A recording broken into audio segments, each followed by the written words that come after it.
Hi everyone, this is Lew White. What was I playing there? I was playing two songs. I played Signed, Sealed, Delivered. I think that was recorded by Stevie Wonder.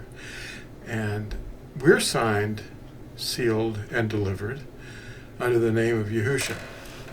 And the other song was Helplessly Hoping by Crosby, Stills, and Nash. Helplessly hoping. Yeah, we're not in charge of anything. We're just helplessly hoping that Yahusha comes soon. We're going to have a study today on we'll mention the Mishkan, which is the temple or dwelling place of Yahuah, where his name has been placed forever, and what stands there now. And when he comes back, it's going to be melted, of course. But when Yahusha comes back, he's going to take over the reign of the entire earth. And some will be his messengers and servants that will dwell with him for 1,000 years. And the living waters will pour forth from Jerusalem, being the word of Yahuah. So we're going to do this study with you looking at my screen as I read the text of the study. And that way, people have been saying they enjoy that. So just hold on. We're going to turn the screen around so you can see what I see. All right, welcome to the study. This is the title, Living Stones. The word temple that we usually use to refer to a place of worship is actually referring to a Hebrew word, mishkan, which means the dwelling place of the name of Yahuah.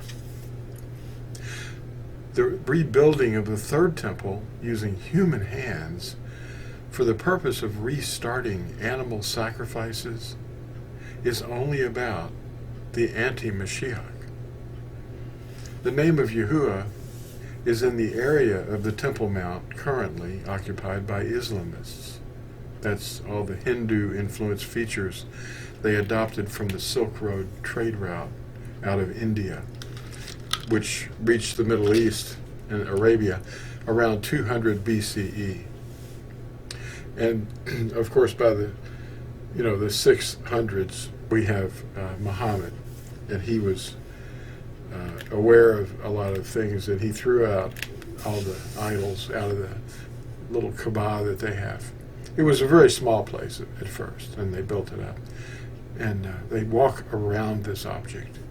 Is a way of circumambulating, which means to walk around the object of your worship. They call it the house of Allah, as if we can build a house for Allah, for Yahuah. The name of Yahuah is in the area of the Temple Mount, currently occupied by Islamists. Okay, so that's what we're dealing with here. We're dealing with confusion. This is a picture of what we're looking at today. It's, I put dome because domes are not something Yahuah told us to make. They're actually phalluses.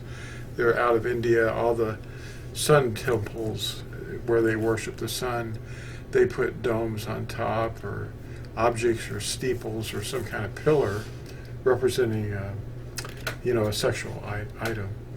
And this object that we see was built by human hands, of course, and for a different purpose.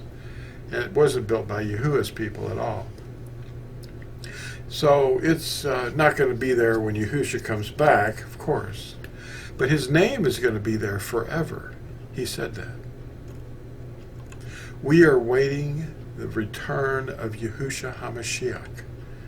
We guard his commandments and we hold to his testimony as our only teacher.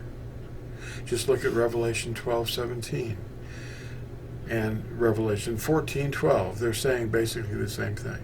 We hold to the testimony of Yahusha and we obey the commandments of Elohim.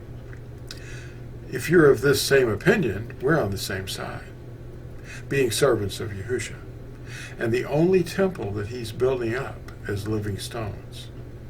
He's building it. Men are not going to build his temple.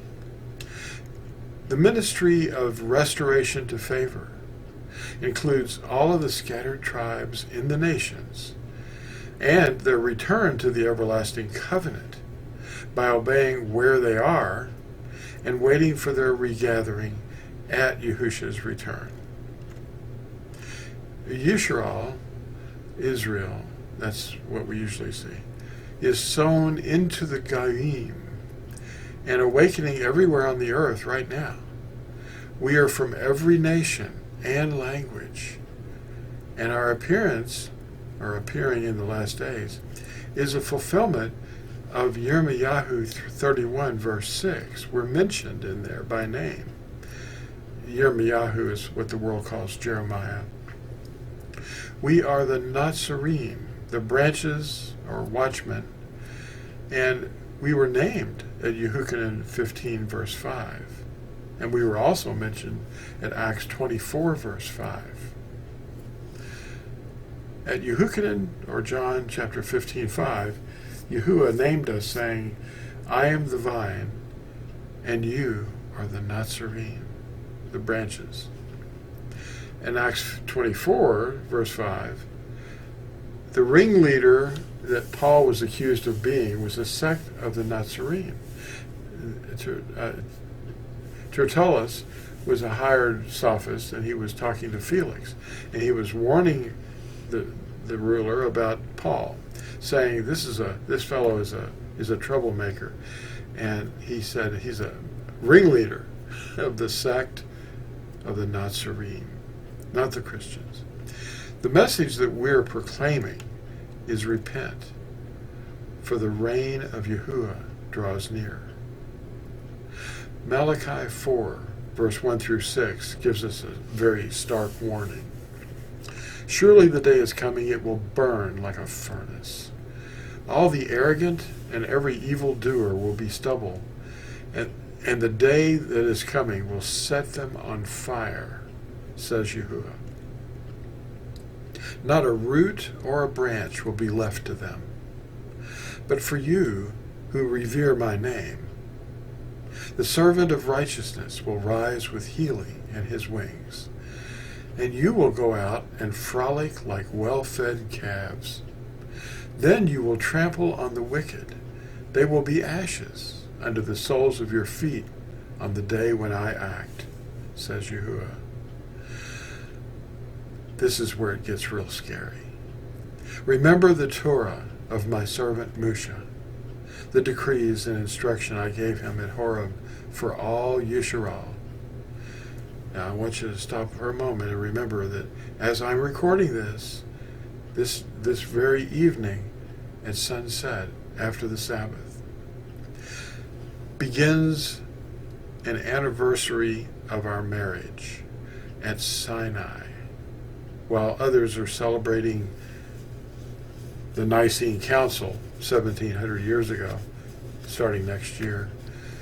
We're celebrating every year our wedding anniversary with you, because we married Yahuah when we pledged ourselves, when we were immersing and calling on his name, Yahusha, for the forgiveness of our crimes against his covenant.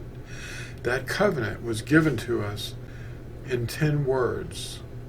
I am Yahuah, your Elohim. Have no other before my face. You do not bow to images.